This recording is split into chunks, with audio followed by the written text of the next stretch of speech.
Grief, we must understand, it is on many different levels.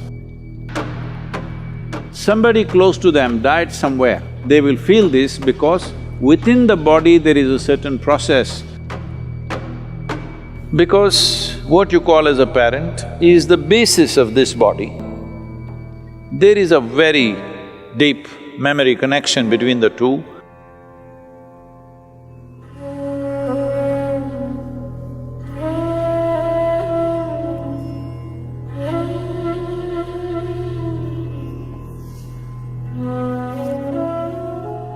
Death simply means somebody who was available to you is now absent, that's all. It is not because one life vanished, you're crying about it. It is just that somebody who was, filling a part of the collage for you is absent, so it leaves a hole in your life. Depending upon how close they were, accordingly it leaves that big a hole in your life. So, what you're battling with is not the death of a person, what you're battling with is the size of the hole they have left in your life. Suppose a faraway relative or a friend, somebody that you know, an acquaintance died, you feel bad for an hour and then you get back to normal. But somebody very close and dear to you passed away, now they've left a huge hole. So your problem is you trying to tend to this hole which is within yourself. This hole has happened essentially. Now what I say may sound little brutal for people who are in that situation, but one must understand this. If you look for solace, yes, if somebody comes to me who have just lost somebody dear to them, I will also hug them and, protect them and give them some solace. But you must decide whether you want solace or you want a solution to your life. Because today this person will die, tomorrow that person will die, day after tomorrow I may die myself, it doesn't matter. But people keep dying because we are dying kind of people. Let's understand this, all of us, we are dying kind of people. First thing that must be fixed in our mind, we are mortal by nature. So having said that, grief, we must understand, it is on many different levels. There is a psychological grief. In thought and emotion you suffer the loss of the person. But depending upon how much memory you have built within your body with regard to that person, let's say if it's your child or your husband or your wife or some kind of very close bond, then a certain amount of memory is there in your body. We call this traditionally in the yogic culture as runanubandha, that is, body has developed a bond beyond your psychological friendships and companionships and love and whatever else you have. Body itself has done this. A whole lot of people feel this. Somebody close to them died somewhere, they have not received any information. Suddenly they feel their energies are gone and they're like… they don't know what's happened, but suddenly they're almost sick, they're feeling like that, completely drained out.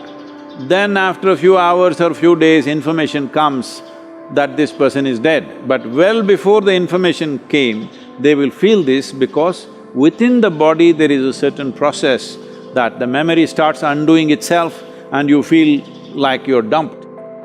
Your runanubandha with your parents or with your children is strongest till you're 21 years of age. Once you cross 21 years of age, it is called as the first quarter. In the yogic way of looking at it, 84 is the cycle of life. The first quarter is 21. Up to 21, if you lose a parent or if you lose a child below 21 years of age, the pain will not just be emotional, it'll be physical. It will manifest in the body because there is a strong runanubandha. But beyond 21, it is largely psychological and emotional. When we say runanubandha, what you suffer emotionally or psychologically, that's not what we're talking about. We are talking about physical memories. Bodies have memories. Because what you call as a parent is the basis of this body. There is a very deep memory connection between the two that is at its strongest till 21 years of age. Once you pass that, it is weakened. Is it gone? Not totally gone, weakened. Let us say you are 42 years of age and you're a man, then you still have a reasonably painful runanubandha. But let us say you are 42 years of age and you're a woman, your runanubandha is almost negligible. Not that it's not there, it's there, but very, very low. So, the suffering that you go through is largely emotional and psychological. If you're psychologically very stable, emotionally balanced, you will see you will handle it quite effortlessly because there is no physical turmoil going on in the system. But the same thing, if they lose their husband, that runanubandha is physically painful because that is a different type of runanubandha. A child below 7.5 years of age doesn't have much runanubandha. The mother and father may have enormous runanubandha, but on the other side, there is not much runanubandha. This is not just for psychological reasons. A child below 7.5 years of age doesn't suffer much, doesn't go through the turmoil physically. May suffer because of not being taken care of and, those kind of situations if they are there. I don't want to go into the detailed mechanics of what it is, but if you are over 42 years of age and you are a woman and you lost a parent, this is why in this culture, women are not required to do karmas. Karma is done for the dead, not so much for you. But if you're below 21 years of age, it's very, very important you do it because it's both for the dead and for you. It's very important for you because the person who died, whatever happens, happens. But your life can be in a constant turmoil because there is a physical memory which torments you at a different level. Even if you're mentally stable, emotionally very balanced, still there is a certain torment going within you. For this, there are yogic processes with which you can rejuvenate the system. There's a whole system of things to do.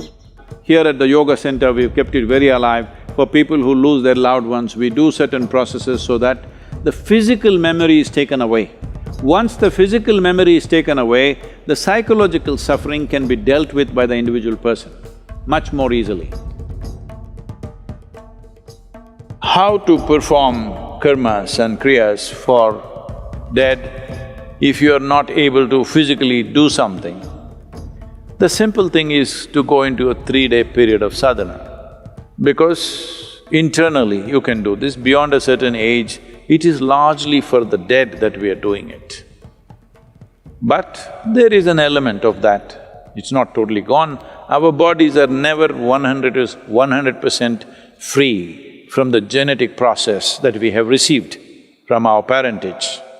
There is a way to be above that, but we are not absolutely free. Physical body functions in a certain way. So, just 3 days of withdrawal and a certain type of sadhana, if you don't know anything else, simply just do the Maha Mantra, Om Namah Shivaya intensely for 3 days as much as you can. A minimum of 4.5 hours a day if you do this, you don't have to really bother about that because it's also nice to withdraw, it's a sensitive time, but now deaths and funerals and what happens post-death is all become a social nonsense that you have to have people at home, you have to serve them drink, you have to serve them food. This… in the Western countries it's become a big thing, even in India, certain kind of thing is building up. It's best that you just withdraw from society and nonsense and spend some private time when somebody significant in your life passes away. It's important that you withdraw and do something with yourself rather than simply trying to run the social thing like a distraction. This social thing is, people's way of handling their grief is, let's go to the movie, let's read a book, let's watch the television. Don't look for distractions. When there are troubles within us, we must address it head on.